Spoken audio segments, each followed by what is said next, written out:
The Detroit Lions announced a boatload of roster moves yesterday and even over the holidays. So there's a lot to break down in this video, and I'm well aware you've seen it by now.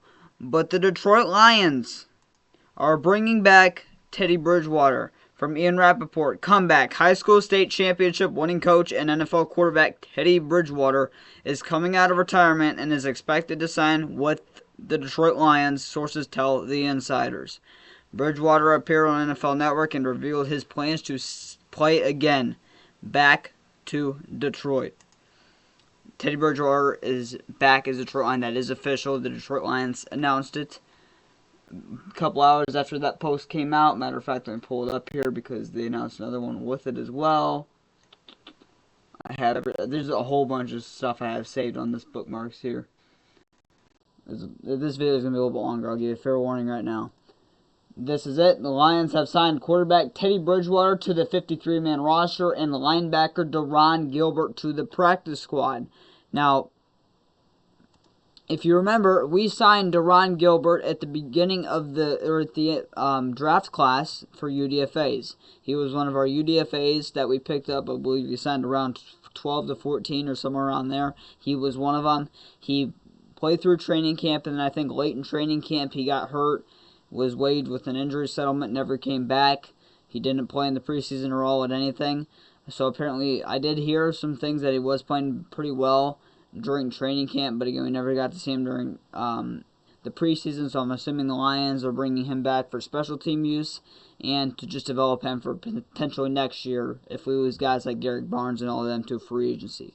So there's that. I'm not mad at that at all. Deron Gilbert can also be a safety. He was considered a linebacker safety. He reminds me a lot of Jamal Adams or Isaiah Simmons from, I believe he's on the Giants now.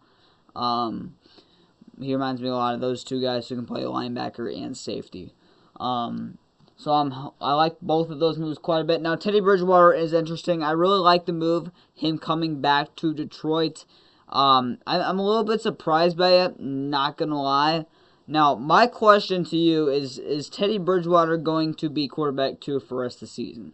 Or is he going to be quarterback 3 and just be the emergency third-string quarterback? So I'm going to clear this up right now because I know there's a lot of people who don't understand how this emergency quarterback stuff works. If there are 3 quarterbacks on a team's 53-man roster, one of them, I believe, can be inactive every single game, but they can still play if both of the other 2 quarterbacks get hurt. So we'll just say Teddy Bridgewater is quarterback 3 in this case scenario. Jared Goff goes down with an ankle injury or something. Hendon Hooker steps in. Hooker goes down with a concussion.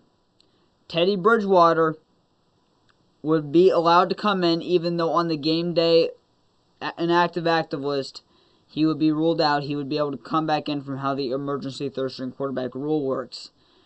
If he was active, then that doesn't matter. I mean, they could choose Hooker or Bridgewater's quarterback too, but that's dumb in my opinion. So this is totally just for emergency third-string quarterback. We saw what happened to the Niners 2 or 3 years ago, where they had Purdy go down and they had Josh Johnson go down, and Brock Purdy, the injured Brock Purdy, had to come back in the game. It was unreal. I mean, he was really hurt too. It wasn't just like a minor injury because they didn't have 3 quarterbacks on the roster. So that's why they invented this move, or that's why they invented this emergency third-string quarterback rule, and I really like it. And I think this is really smart. You can continue to develop Hooker. Teddy Bridgewater fits Detroit massively. J-Mo in his press conference today said how much he means to him and the whole team. And Teddy Bridgewater, it's literally in the name. He is a bridge quarterback. He is a phenomenal backup quarterback. I understand the guys have played in a year, and he didn't essentially play at all last year in a regular season game. But the guy can still be one of the best backup quarterbacks in the league. And even if he has to start for, like Goff goes down, heaven forbid he goes down injured or something like that, he can step in and be a bridge quarterback. So it's literally in his name. But to clear that up out the way, emergency third-string quarterback, an overview is if you have 3 quarterbacks on the 53-man roster, practice squad, this has nothing to do with the rule, but 53-man roster, if you have 3 quarterbacks on the 53-man roster and your top 2 go down hurt in the same game, even though your third quarterback would be inactive, they will come in. They can come into the game from how the rule works. We did it last year with Goff, Hooker, and Bridgewater, which will do the same thing this year as well. And these are the other roster moves. These are a little bit smaller moves. Now this one I was surprised about not really surprised. Wasn't surprised, but I didn't really know how I feel about it. Lions waived linebacker Quan Alexander today per source from Adam Schefter. They would like him back on the practice squad if he clears waivers, which he did end up clearing waivers today. So expect Quan Alexander to return to the Lions practice squad. Probably tomorrow when they announce the roster moves and injury designations. Also, I want to point this out. David Long, this I think happened on Christmas Eve, got released by the Detroit Lions, got waived. He got claimed by the Tennessee Titans, and he actually failed the Titans physical, which means he just got waived by the Titans because you cannot play if you failed your physical. So he is now on waivers again. If he clears waivers, he'll be a free agent. But I think his time as a Detroit Lion is over. I don't know what happened, injury related. I don't know if I don't know what it is, but didn't really like that move at all when I heard it first. But now the fact that he failed his physical, maybe it's had to do something with him just not being ready to go. I don't know, but I kind of wish he was still a Detroit Lion. So if he was come back on the practice squad, I'd really like that. I don't think he will. I think his time as a Detroit Lion is over, unfortunately. But I just want to point that out because it's interesting to me. The other roster moves, there's a couple more moves I'm missing here.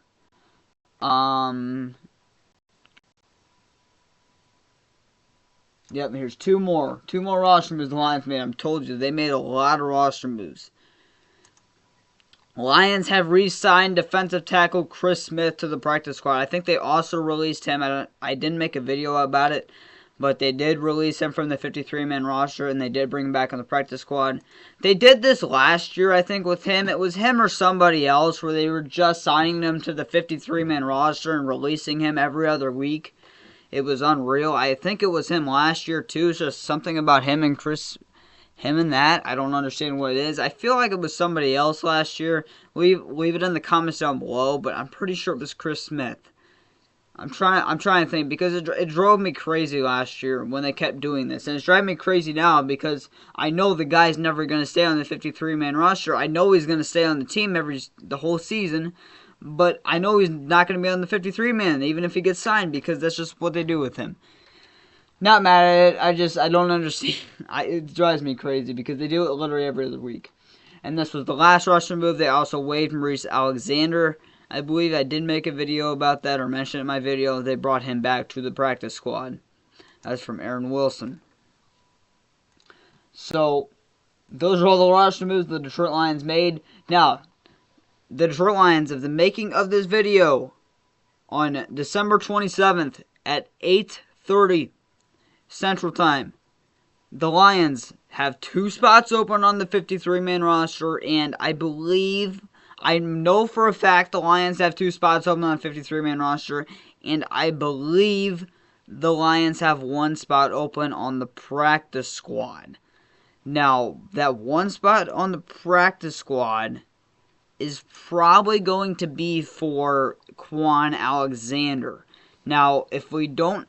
Matter of fact, we do not have a spot open on the practice squad. I believe it was probably the Detroit or Sports Illustrated or something like that put out an article today of all the Lions players on the practice squad. I think they did have 12.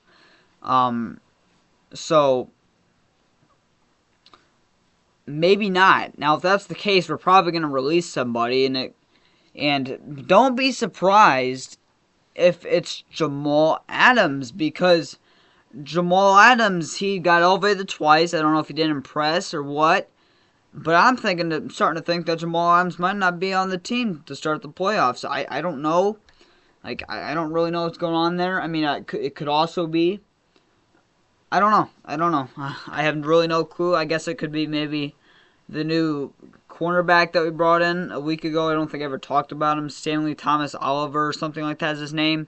Maybe it could be him to go. I don't know. But I do hope the Lions bring back Quan Alexander. But you know what Quan Alexander reminded me of? He reminded me of Jamie Collins. The last year with Jamie Collins of the Detroit Lions. Slow, washed, looked like he was 40 years old. That's what he looked like. That's what Quan Alexander looked like. He was losing at the father time. That's what Jamie Collins looked like, and that's what Quan Alexander looked like. But I would like to see Quan Alexander back on the practice squad. I've liked his story from the past. If you haven't seen it, it was something to do with his family. I'm not going to spoil it, obviously, but I want you to go check it out if you haven't seen it.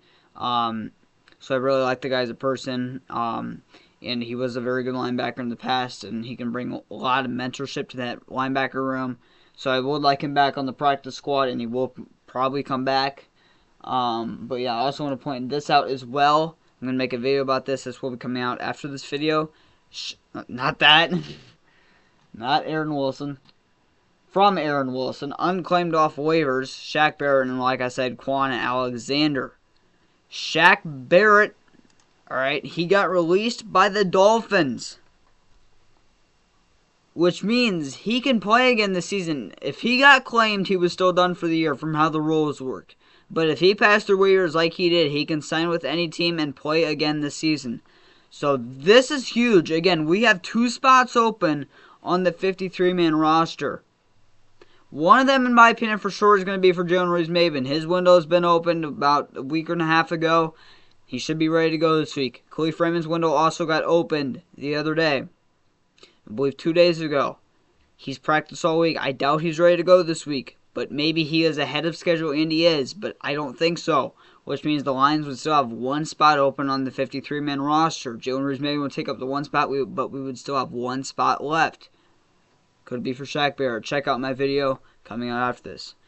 One Pride Go Lions. Leave thoughts, comments down below. Do you like Teddy Bridgewater coming back to Detroit? And do you like the other roster moves they made? One Pride Go Lions.